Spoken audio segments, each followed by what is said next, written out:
Hello, I'm Dr. Brandt Gibson, and today I want to talk to you about Lisfranc injuries.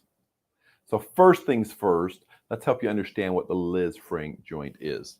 So what I want to do is let's kind of zoom in here. So this is as you can see, this is a picture of the foot where you've got the tarsal bones here, including the talus, calcaneus, and the mid-tarsal area. You get the metatarsals. Oops, let's do this. First metatarsal, second metatarsal, so forth down to the fifth metatarsal, and you get the phalanges out here. So that's your anatomy. And as you get in there, there is a ligament that goes from the first cuneiform across to the second metatarsal. Its job is to keep those bones together. Let me kind of show you on the model here. So basically it goes from this area to that area. When you have a Lisfranc injury, what happens is that dislocates. So you get a separation between the first metatarsal and the second metatarsal, and that could be a pretty big deal. It could be a pretty big problem. There's multiple different ways that can happen. It can happen in fracture. I mean, you could actually get, for example, a fracture right at the base here of the second metatarsal. That's usually the most common. You can also get injury to the medial cuneiform, but that's not very, very common.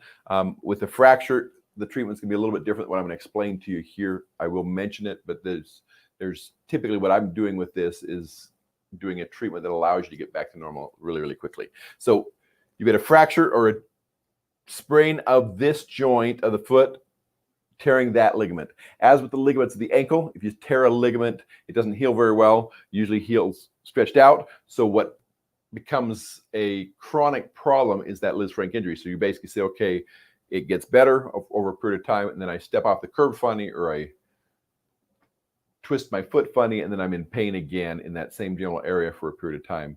It gets better, keeps getting worse. And that's what happens if all you do is sprain it. If you're fractured, of course, you'll see the fracture. It becomes a big deal and usually has to be treated. So Lisfranc injuries are notorious for not healing the way you want to and having to go do something a little bit more aggressive. So what are your options? So you basically sprained your foot, you get pretty significant injuries. This can happen from flattening out the foot. For example, we had a gymnast that did this. It's going to happen in football players. Taysom Hill, several years ago when he was playing for Brigham Young University, did this running into the end zone. There's multiple different ways this can happen. And other injuries I've seen, motorcyclist that was jumping, landed funny, but it can even be very simple things like you step off a curb wrong, or you fall down the stairs, or basically you injure this area. Whatever the cause of the injury, it can be a pretty big deal. Typically people are put into a boot, may even be limited on how much walking they can do and so forth to try to give it an opportunity to heal. Most of the time it requires surgery. There are two different surgeries. I'm going to really focus on the second one here in a second, but one of the surgeries is you actually fixate it with screws and plates and so forth. And this can be everything from threading a screw across here that you go in and take out later, to fusing this area so that you can actually bring everything back together and fuse it, because you got so much injury, arthritis or fractures or whatever, that you need to fuse it. The problem with fusing any joint is it's going to cause injury or additional stress to the joints in other areas. So it's going to cause more stress to this area, more stress to these areas because of fusing that joint. So if you can avoid fusing it, that's usually what I recommend.